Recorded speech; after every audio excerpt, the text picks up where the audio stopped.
children, today I'm going to be reading A Lion in Paris. He was a big lion, a young, curious and lonely lion.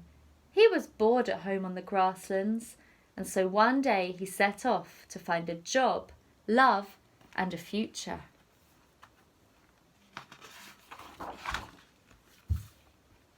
He arrived in Paris by train without any luggage. It was the first time he had been in a big city.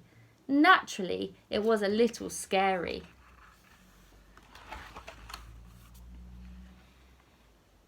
The lion waited to see if he would terrify anyone. He wondered if people would start screaming, if they would step aside in horror as he passed, or if they would pursue him with rifle shots. The people were hurrying around with a strange kind of sword under their arms, but nobody thought about attacking him. That surprised him.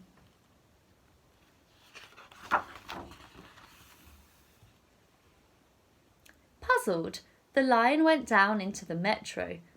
The people on the platform hardly even glanced at him, so then he roared very loudly to make them turn around and look at him. More than anything, the lion liked to be noticed, and he thought it was very sad to be ignored.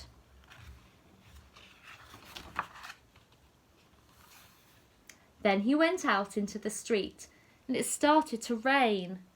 That made him think of his lovely sunny grasslands, and he felt sad.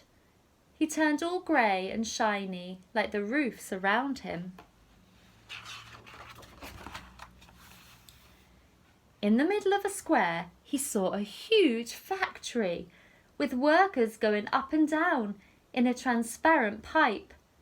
The sun came out again, making the building explode into 1,000 stars of light. He stood there, gaping at it. The lion walked along a river that cut the city in half, and the river smiled at him like a mirror.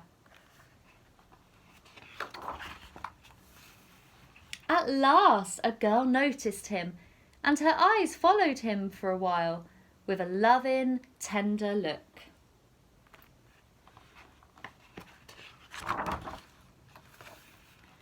The lion's heart was beating very fast as he continued his long walk. At the top of an endless flight of steps, he saw a white castle. "It looks like a cream cake, doesn't it?" said an old lady, smiling at him. "Grrr," replied the lion. They went back down all the steps together.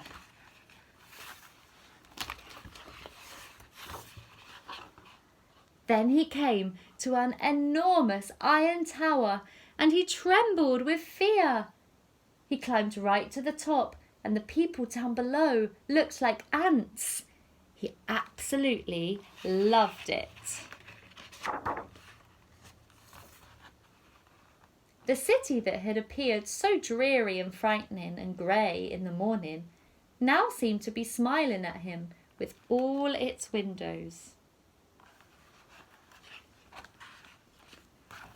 At a big crossroads, he stopped abruptly. There was a beautiful plinth standing in front of him. The lion climbed up onto it, put his 2 paws together and gave a loud roar of joy. Roar! Then hundreds of cars tooted their horns to welcome him. "This is the place for me," thought the lion, grinning. He looked into the distance and decided to stay, perfectly still and happy.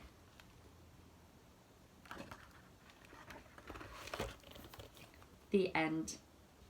Thank you for listening, everybody.